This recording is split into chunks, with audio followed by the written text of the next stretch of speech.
Selamat berjumpa kembali bagi kita sekalian dan salam sejahtera. Saudara-saudariku yang kekasih di dalam Tuhan, firman Tuhan pada saat ini kita akan renungkan terdapat dalam kitab Kejadian pasal 18 ayat 1 sampai ayat 15, dan bacaan kedua terdapat dalam Kejadian pasal 21 ayat 1 sampai dengan ayat yang ke-7. Kita akan renungkan dengan tema Allah yang berlimpah kasih setia. Kita ketahui bersama bahwa Abraham adalah orang yang dipanggil keluar dari kampung halamannya, dari negerinya di Ur Kasdim. Kira-kira pada saat ini Ur Kasdim terletak di Irak, negara modern pada saat ini.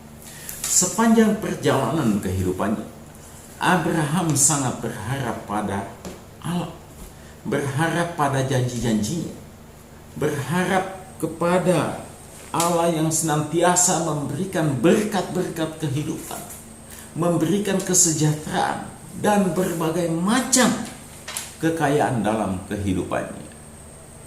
Tetapi dalam kehidupan Abraham, satu janji yang ia tunggu, satu janji Allah yang ia nanti-nantikan, yakni kelahiran seorang anak. Mengapa hal ini menjadi sebuah penantian besar bagi Abraham? Kita mendapat informasi dalam kitab Kejadian pasal 11 ayat 30 bahwa Sarai adalah seorang perempuan yang mandul. Nah, dan sepanjang perjalanan kehidupan Abraham, bahkan sampai pada usia yang lanjut, Abraham tidak mendapatkan keturunan dari Sarai istrinya. Tentunya ini menjadi sebuah pergumulan besar bagi Abraham, menjadi sebuah pemikiran yang luar biasa baginya. Apakah janji Allah ini akan menjadi sebuah kenyataan? Dan jikalau akan menjadi sebuah kenyataan, mungkinkah di usia mereka yang sudah sangat lanjut itu mereka akan memperoleh keturunan? Tetapi ketika kita membaca ayat pasal 17 dalam kitab Kejadian ini, khususnya dalam ayat 15 dan ayat 16, di sana ada janji Tuhan yang baru, janji yang diperbaharui oleh Allah. Pertama, Sarai tidak lagi bernama Sarai, tetapi akan diganti dengan Sarah. Kemudian Allah sudah menyebut Ishak sebagai nama anak yang akan lahir kemudian. Allah akan memberkati Sarah, menjadikannya ibu bagi bangsa-bangsa, ibu bagi raja-raja di seluruh dunia. Janji ini menjadi sebuah harapan baru bagi Abraham. Tetapi Abraham tidak bisa menyembunyikan pergumulannya, sehingga ia berkata, mungkinkah ini terjadi? Mengapa tidak Ismail saja yang berkenan kepada Allah? Kelihatan kekhawatiran dan keraguan Abraham terhadap dirinya dan juga terhadap istrinya, karena sudah tidak memungkinkan secara manusiawi mereka memperoleh keturunan. Tetapi Allah tetap memberikan janji itu di tengah-tengah ketidakmungkinan. Allah tetap memberikan janji di tengah-tengah hal yang paling mustahil secara manusiawi. Tidak mungkin mereka akan mendapatkan keturunan dalam usia yang sangat lanjut. Jikalau sekarang juga kita berbicara soal kedokteran, tentang orang yang usia subur, sudah pasti kita ketahui bahwa usia seperti itu sangat tidak mungkin. Tetapi Allah berjanji di tengah-tengah hal yang tidak mungkin, situasi yang tidak mungkin ini. Apa maksud Allah di balik semua ini? Ketika Allah datang mengunjungi Abraham dalam pasal 18, Allah kembali memberikan ketegasan bahwa Abraham akan mendapatkan seorang keturunan. Dan Sarah pun merasa itu sebagai hal yang lucu. Dia merasa bahwa ucapan atau ungkapan itu adalah lelucon dalam kehidupan keluarganya. Sudah tidak memungkinkan. Tetapi Allah kembali memberi ketegasan bahwa tahun depan engkau akan melahirkan seorang anak. Di dalam pasal 21 kita membaca tentang kelahiran Ishak. Saudara-saudariku yang kekasih dan berbahagia, apa yang mau disampaikan firman Tuhan dengan kisah ini? Tentunya yang mau disampaikan firman Tuhan dalam kisah ini bahwa manusia memiliki keterbatasan dalam berpikir. Manusia memiliki keterbatasan di dalam berperasaan. Manusia memiliki keterbatasan di dalam memahami situasi kehidupannya. Tetapi Allah dengan segala karyanya dan kasih sayangnya yang melimpah dalam kehidupan manusia tidak bisa dibatasi dengan gaya berpikir manusia. Tidak bisa dibatasi dengan gaya berperasaan manusia. Abraham yang bergumul, Abraham yang berpengharapan memiliki keturunan, bahkan cenderung pasrah bahwa ini sudah tidak mungkin. Suasana kehidupan Abraham itu diubah oleh Allah.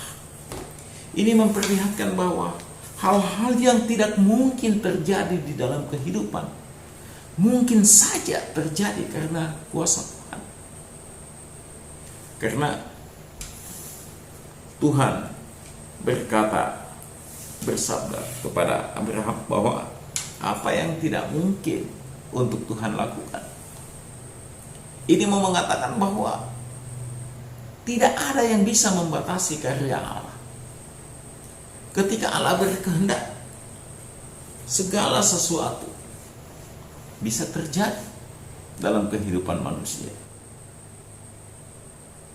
Yang kedua, apa yang kita mau pelajari dari kisah ini? Yang kita mau pelajari bahwa ikatan perjanjian Allah dan Abraham tidak pernah bisa batal karena situasi. Allah yang membuat janji kepada Abraham, dan Abraham pasti akan mendapatkan janji Allah itu. Mengapa? Karena Abraham sepanjang bertahun-tahun dalam kehidupannya sudah menunjukkan ketaatan dan kesetiaan kepada Allah. Ketika ia menanti dan tidak kunjung datang apa yang menjadi janji Tuhan, dia tidak pernah kecewa. Meskipun dia bergumul, dia tidak pernah berputus asa atau kehilangan pengharapan. Meskipun dia mengalami tekanan pikiran yang cukup berat, ia tetap menunjukkan ketenangannya, kedewasaannya dalam pergaulannya dengan Allah. Ketika ketiga orang datang ke dekat tendanya, Abraham bermohon untuk tinggal supaya ia mampu melayani atau bisa melayani mereka dengan penuh sukacita. Ini adalah sebuah hal yang luar biasa dilakukan oleh Abraham. Dia tidak pernah mengalami kekecewaan di dalam kehidupan. Dia tidak pernah kecewa terhadap Tuhan. Meskipun, kembali lagi, meskipun dia bergumul. Karena hal yang tidak mungkin, istrinya memang orang mandul, ditambah usia yang semakin lanjut, sepertinya tidak ada jalur untuk memperoleh keturunan. Tapi Allah mengubah pergumulan Abraham itu menjadi sebuah sukacita yang besar. Dan hal yang ketiga, Sarah tidak lagi dikatakan sebagai seorang perempuan mandul, di usianya yang sangat lanjut itu, Allah berkarya dalam kehidupannya untuk mendatangkan sukacita tersendiri baginya. Berarti kehidupan berada di dalam tatanan dan juga kasih sayang Tuhan. Allah yang berlimpah kasih setia ini adalah Allah yang membangun sebuah perencanaan yang matang, membangun sebuah tindakan yang luar biasa dalam kehidupan manusia. Tetapi pada masa kini seringkali kita tidak sabar untuk menantikan sesuatu. Kadang-kadang kita tidak berharap lagi pada Allah dalam menghadapi situasi kehidupan kita. Banyak orang yang meninggalkan Tuhan karena kecewa. Banyak orang yang meninggalkan Tuhan karena tidak sesuai dengan alur mereka berpikir. Banyak orang yang meninggalkan Tuhan karena mereka kecewa. Mengapa Tuhan tidak menjawab doa? Banyak orang yang berputus asa dan tidak lagi mau hidup bersama dengan Tuhan. Saudara-saudaraku yang kekasih dan berbahagia, Allah akan melakukan sesuatu dalam kehidupan kita. Di tengah-tengah ketidakmungkinan, di tengah-tengah kemustahilan dalam kehidupan manusia, Allah tetap mengingat janjinya bahwa rancangannya itu adalah rancangan damai sejahtera, bukan rancangan kecelakaan, bukan rancangan yang membawa manusia dalam kehidupan yang sulit dan juga sesuatu yang membuat manusia itu terpuruk dalam kehidupan. Allah melihat manusia sebagai mitra Allah di tengah-tengah dunia ini untuk menyampaikan pesan-pesan Allah, untuk hidup menyembah Tuhan yang Maha Kudus, untuk hidup dalam pengharapan akan janji-janji yang Tuhan berikan kepada kita. Janji Allah kepada Abraham pada akhirnya menjadi sebuah kenyataan yang baik dan indah bagi Abraham. Di tengah-tengah pergumulan yang besar. Kalau kita melihat di dalam kitab Kejadian pasal 17, karena Abraham sedikit berharap bahwa Tuhan mau supaya Ismail yang berkenan kepadanya. Tetapi Tuhan mengatakan tidak seperti itu Abraham. Rencanaku, janjiku pasti terjadi dalam kehidupan. Saudara-saudaraku yang kekasih dan berbahagia, karena itu belajar dari firman Tuhan ini, dalam banyak hal kita melihat banyak sekali situasi yang tidak memungkinkan kita untuk maju. Banyak sekali situasi yang kita lihat bahwa situasi ini tidak memungkinkan kita untuk mendapatkan sesuatu. Oke, secara manusiawi memang itu benar. Tetapi mari kita melibatkan Allah yang memberikan janji. Mari kita melibatkan Allah yang mengikat perjanjian dengan kita. Pemilihan Abraham menjadi dasar bagi Allah untuk berkarya dalam kehidupan Abraham. Demikian pula dengan kita sebagai umat Kristus pada masa kini. Allah telah memanggil kita, memilih kita untuk masuk dalam keselamatan, menjadi umat kesayangannya. umat yang dia tuntun dan peliharakan, umat yang dia gembalakan. Tidak ada yang mustahil untuk Tuhan kerjakan. Di dalam dunia modern saat ini, manusia dapat mengatakan itu mustahil, itu tidak mungkin. Apalagi bagi orang-orang yang tidak percaya kepada Tuhan. Orang-orang yang mengandalkan pikiran manusia, mengandalkan teknologi manusia, mengandalkan peradaban manusia. Mereka tidak sadar bahwa mereka memiliki banyak sekali keterbatasan untuk memahami situasi, untuk memahami kehidupan, untuk menghadapi tantangan, untuk menghadapi pergumulan. Sekarang ini virus corona berkembang di seluruh dunia. Tapi manusia dan peradabannya, manusia dengan kecanggihan dia menciptakan teknologi yang luar biasa, di mana laboratorium cukup lengkap saat ini dan modern. Tetapi ketika menghadapi virus ini, manusia menunjukkan betapa terbatasnya dia dalam kehidupan. Banyak orang berlomba-lomba menciptakan antivirus, mengandalkan pikiran. Tetapi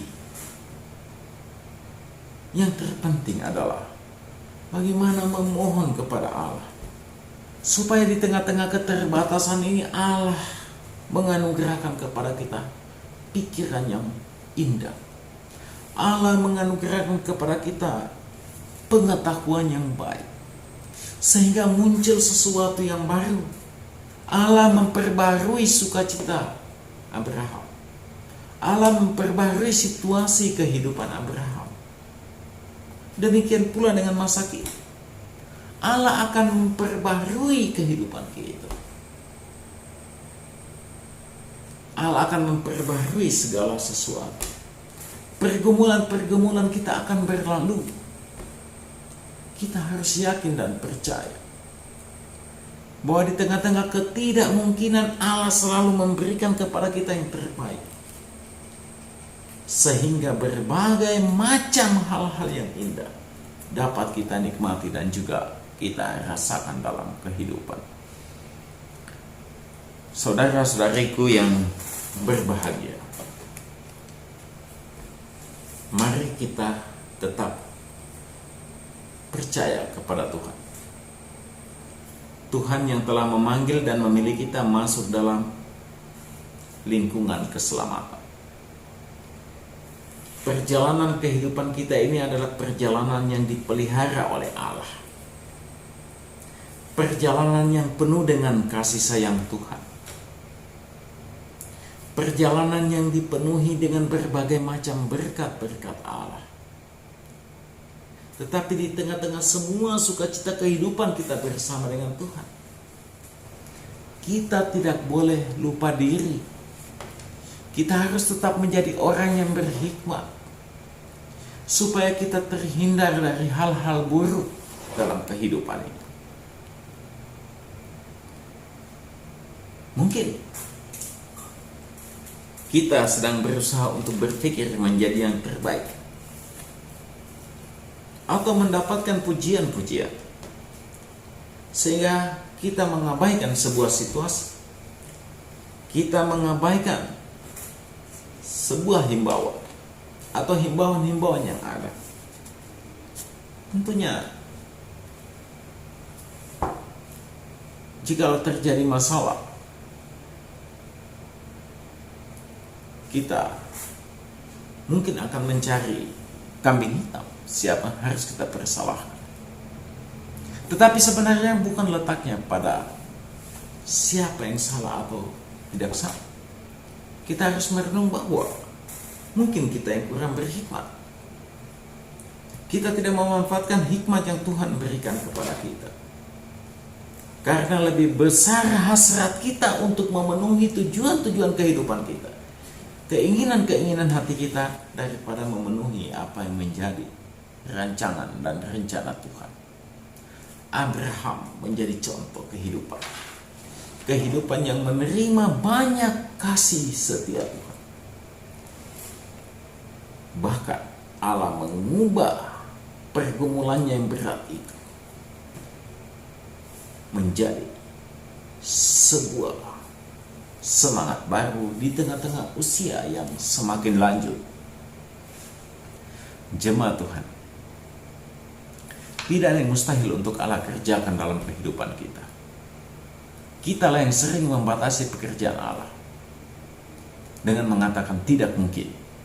Abraham berpikir demikian, tetapi Tuhan menunjukkan kemahakuasaannya dan kasih sayang yang luar biasa, sehingga janjinya bukan menjadi sebuah kesia-siaan, tetapi menjadi sukacita dalam kehidupan Abraham. Kita pun semua akan menikmati hal-hal itu. Janji Tuhan dalam kehidupan kita pasti akan kita nikmati dan kita rasakan. Karena itu, hiduplah dalam pengharapan kepada Allah. Nikmatilah pemeliharaan Tuhan yang penuh kasih setia dalam kehidupan ini. Berjalanlah bersama Tuhan senantiasa. Pandanglah kepemimpinan Allah, dan kita akan menikmati kebahagiaan baik pada masa kini maupun pada masa mendatang. Terpujilah Kristus Tuhan dan Juru Selamat kita, Allah yang memimpin kehidupan dan membuat kita hidup berpengharapan di dalam kuasa-Nya. Amin.